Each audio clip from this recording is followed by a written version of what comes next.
તો ધોરણ 9 અને 11ની પરીક્ષામાં જનરલ વિકલ્પ અને 30% હેતુલક્ષી પ્રશ્નો પૂછાશે। અત્યાર સુધીમાં 20% હેતુલક્ષી અને 80% વર્ણનાત્મક પ્રશ્નો પૂછવામાં આવતા હતા। જો કે આ નિર્ણયથી અંદાજે 15 લાખથી પણ વધુ વિદ્યાર્થીઓને અસર થશે। શિક્ષણ બોર્ડના નિર્ણયથી થોડા માર્ક્સ માટે નાપાસ થતા વિદ્યાર્થીઓને પરીક્ષા પાસ કરવામાં મદદરૂપ થશે।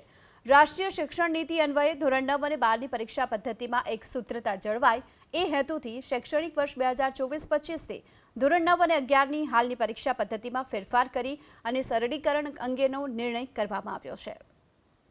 તો ધોરણ 9 અને 11ની પરીક્ષામાં જનરલ વિકલ્પ અને 30% હેતુલક્ષી પ્રશ્નો પૂછાશે। અત્યાર સુધીમાં 20% હેતુલક્ષી અને 80% વર્ણનાત્મક પ્રશ્નો પૂછવામાં આવતા હતા। જો કે આ નિર્ણયથી અંદાજે 15 લાખથી પણ વધુ વિદ્યાર્થીઓને અસર થશે। શિક્ષણ બોર્ડના નિર્ણયથી થોડા માર્ક્સ માટે નાપાસ થતા વિદ્યાર્થીઓને પરીક્ષા પાસ કરવામાં મદદરૂપ થશે।